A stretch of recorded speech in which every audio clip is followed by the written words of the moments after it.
Alors vous, David, ça va? Bonjour. Ça va et vous? Bonjour Julia, bonjour Bonjour Elena, David. bonjour les sexperts. Alors vous, les sexperts sont là et justement le sexpert David Elia nous disait que la sexualité ado-parents, en tous les cas des parents qui en parlent à leurs ados, ça va pas du tout. Et vous êtes d'accord pour dire que ça doit rester un jardin super secret? D'une certaine façon, je vais vous raconter un conte de Noël sexuel interdit aux adultes. Ça nous changera. Je vais vous raconter une histoire vraie. C'est l'histoire d'un petit garçon qui, quand il allait chez son oncle Léon, dans les années 70, trouvait dans les toilettes une pile de Playboy immense qu'il escaladait, ce petit garçon. Bah Il oui, avait chez 8 ou tonton 9 Léon, ans. bien sûr. Et quand il allait chez Léon, il ne pouvait pas s'empêcher d'aller se cacher dans les WC.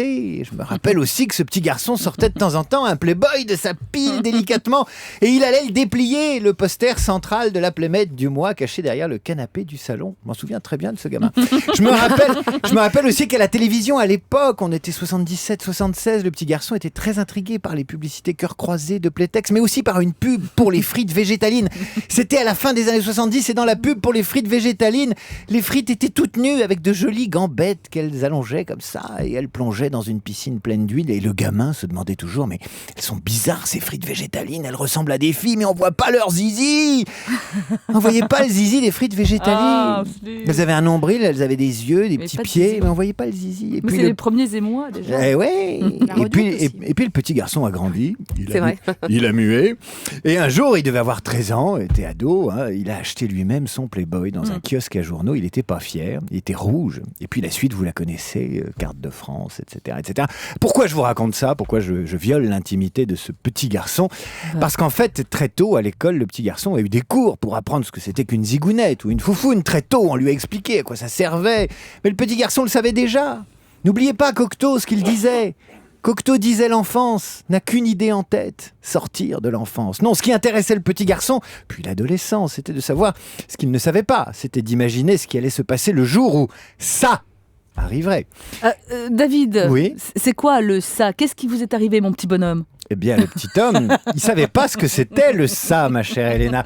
Le petit homme a passé son enfance, puis son adolescence à imaginer ça, puis son adolescence à se poser les questions, à regarder les posters des pages centrales de Playboy. À l'époque, il y avait Pierrette Le Pen, je m'en souviens, en se demandant... il regardait les posters centraux de Playboy et il se disait « Est-ce que c'est doux? Est-ce que c'est chaud ? Est-ce que c'est bon ?» C'était une question permanente, c'est une question secrète, c'était une question dont personne ne s'est mêlé et personne ne devait s'en mêler.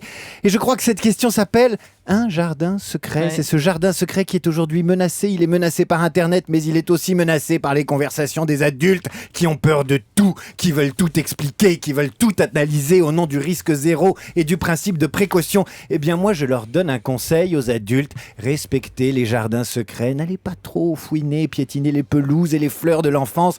La sexualité, c'est secret, c'est mystérieux. C'est comme une légende et c'est pas la peine de raconter la fin de l'histoire puisque tout le monde la connaît. Et souvenez-vous, Jean Cocteau, l'enfance n'a qu'une idée en tête, sortir de l'enfance. Merci David. Je rappelle qu'on peut vous retrouver dans le journal Oui. Marie-Claire. Qu'est-ce que vous y dites ce mois-ci? Un autre problème sexuel d'adulte, c'est comment faire la distinction entre la drague, le harcèlement ou la courtoisie au bureau, et ça vise particulièrement les hommes qui savent plus où se mettre.